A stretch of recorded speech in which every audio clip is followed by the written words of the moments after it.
RSSന്റെ പഠന ശിബിരം നടത്താൻ കോൺഗ്രസിന്റെ തലസ്ഥാനത്തെ ഉടമസ്ഥതയിലുള്ള നെയ്യാർ ഡാമിലെ രാജീവ് ഗാന്ധി ഇൻസ്റ്റിറ്റ്യൂട്ട് വിട്ടുകൊടുത്തു. കേരളത്തിലെ മാധ്യമങ്ങൾക്കോ ലീഗന്മാർക്കോ എന്തെങ്കിലും ഞെട്ടലുണ്ടോ? ശ്രദ്ധിക്കുക, RSSന്റെ പഠന ശിബിരം നടത്താൻ നെയ്യാർ ഡാമിൽ കോൺഗ്രസിന്റെ ഉടമസ്ഥതയിലുള്ള രാജീവ് ഗാന്ധി ഇൻസ്റ്റിറ്റ്യൂട്ട്, അതും രാജീവ് ഗാന്ധിയുടെ പേരിലുള്ള ഇൻസ്റ്റിറ്റ്യൂട്ടിൽ അനുമതി കൊടുത്തു എന്ന് പറയുമ്പോൾ കേരളത്തിൽ ഒരു വലിയ വാർത്തയാകേണ്ടതാണ്. കാര്യം കേരളത്തിൽ കോൺഗ്രസിന്റെ ഉടമസ്ഥതയിലുള്ള സ്ഥാപനങ്ങളിൽ RSSന്റെ പഠന ശിബിരത്തിന് വരെ അവസരമുണ്ടാകുന്നു എന്ന അവസ്ഥയിൽ ഇന്നിപ്പോ CPM സംസ്ഥാന സെക്രട്ടറി ആയിട്ടുള്ള MV ഗോവിന്ദൻ മാഷ് ഒരു പരിഹാസം ഉന്നയിച്ചിട്ടുണ്ട്.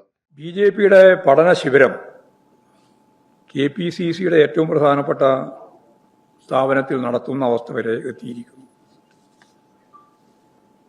ഇനി കോൺഗ്രസ് നേതൃത്വം എപ്പോഴാണ് KPCC ആസ്ഥാനം RSSന് വിട്ടു നൽകുന്നത് എന്ന കാര്യം മാത്രമേ അന്വേഷിക്കേണ്ടതുള്ളൂ.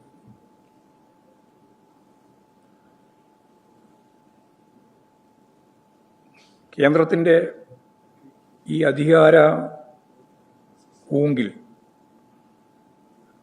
സർവ മേഖലയിലും RSS നടത്തിക്കൊണ്ടിരിക്കുന്ന ഈ കടന്നാക്രമങ്ങൾ കേരളത്തെ സംബന്ധിച്ചിടത്തോളം നെഞ്ചുറുപ്പോടെ ചെറുത്തു നിന്നുകൊണ്ടാണ് കഴിഞ്ഞ 10 വർഷം LDF സർക്കാർ മുന്നോട്ടേക്ക് പോയിരുന്നത്. എന്നാൽ ഒരു മാസം കൊണ്ട് UDF സർക്കാർ RSSന് മുന്നിൽ മുട്ടിലെഴിയുന്ന കാര്യമാണ് നമ്മൾ കണ്ടുകൊണ്ടിരിക്കുന്നത്. ഇനി എന്ന് KPCC ആസ്ഥാനത്തേക്ക് RSSകാർ കയറി അവരുടെ ഇരിപ്പിടം ഉറപ്പിക്കും എന്നുകൂടി അറിഞ്ഞാൽ മതി. ഇക്കഴിഞ്ഞ തെരഞ്ഞെടുപ്പുകളിൽ വിജയിക്കാൻ RSSന്റെ നിർലോഭമായ പിന്തുണ നേടിയെടുത്തത് കൊണ്ടാണ് പലയിടങ്ങളിലും വിജയം കൈവരിക്കാൻ കഴിഞ്ഞത്. അത് രഹസ്യമായാണെങ്കിൽ ഇപ്പോൾ അടുത്ത 5 വർഷത്തിനകത്ത് അത് പരസ്യമാകാൻ പോവുകയാണ്. നേരത്തെ തെരഞ്ഞെടുപ്പ് വിജയത്തിന് ശേഷം ഗവർണറെ കാണാൻ പോയപ്പോൾ ഹരിയസ് കർത്ത എന്ന RSS നേതാവിനെ VD സതീശൻ കെട്ടിപ്പിടിച്ചത് ഓർമ്മയുണ്ടോ? എന്തിനേറെ പറയുന്നു, ഇപ്പോഴത്തെ മുഖ്യമന്ത്രിയായിട്ടുള്ള VD സതീശൻ RSS ശാഖയിൽ പോയി ഗോൾവാൾക്കർ ജയന്തിയോടനുബന്ധിച്ച് അദ്ദേഹത്തിന്റെ ചിത്രത്തിലും സംഘികളുടെ സ്വന്തം ഭാരതമാതായ്ക്ക് മുന്നിലും വിളക്ക് കൊളുത്തി മുട്ടിൽ നിന്ന് പ്രാർത്ഥിച്ചത് നിങ്ങൾ ആരും മറന്നിട്ടില്ലല്ലോ.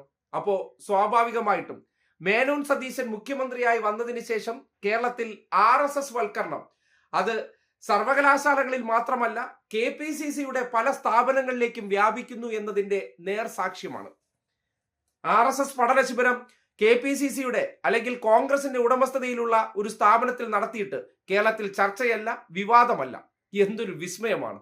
ഇതൊക്കെയാണ് നമ്മുടെ നാട്ടിൽ നടക്കുന്ന രാഷ്ട്രീയ കൂട്ടുകച്ചവടം. തിരുവനന്തപുരം കോർപ്പറേഷനിലൊക്കെ ബയ്യ കളിച്ച് അവസാനം 8ന്റെ പണി വാങ്ങിയിരിക്കുന്ന കോൺഗ്രസുകാർ വീണ്ടും 10 വർഷത്തിന് ശേഷം അധികാരത്തിൽ എത്തിയപ്പോൾ RSSകാർക്ക് കഴിഞ്ഞ 10 വർഷം നഷ്ടപ്പെട്ടു പോയ പലതും വളരെ വേഗത്തിൽ നടത്തിക്കൊടുക്കുന്ന രീതിയിലേക്ക് കാര്യങ്ങൾ ചെന്നെത്തിയിരിക്കുകയാണ്. അതിന്റെ ഭാഗമായിട്ട് വേണം കോൺഗ്രസിന്റെ ഉടമസ്ഥതയിലുള്ള നെയ്യാർ ഡാമിലെ കോൺഗ്രസിന്റെ പഠന ക്യാമ്പുകൾ നടക്കുന്ന KSUവിന്റെ യൂത്ത് കോൺഗ്രസിന്റെ പഠന ശിബിരങ്ങൾ നടക്കുന്ന ഇടത്തേക്ക് RSS പരിപാടിക്ക് വേദി തുറന്നിട്ട് കൊടുക്കുമ്പോൾ അല്ലെങ്കിൽ വാതിൽ തുറന്നിട്ട് കൊടുത്തിട്ട് അതിനെതിരെ പ്രതികരിക്കാൻ നട്ടലുറപ്പുള്ള ഒരൊറ്റ കോൺഗ്രസുകാർ ഈ നാട്ടിലില്ലാതെ പോയി എന്ന് പറയുമ്പോൾ എങ്ങനെയാണ് RSS ക്യാൻസർ പോലെ കോൺഗ്രസ് നേതാക്കന്മാരെ പടർന്നു പിടിക്കുന്നു എന്നതിന്റെ നേർ സാക്ഷ്യം കൂടിയാണ്.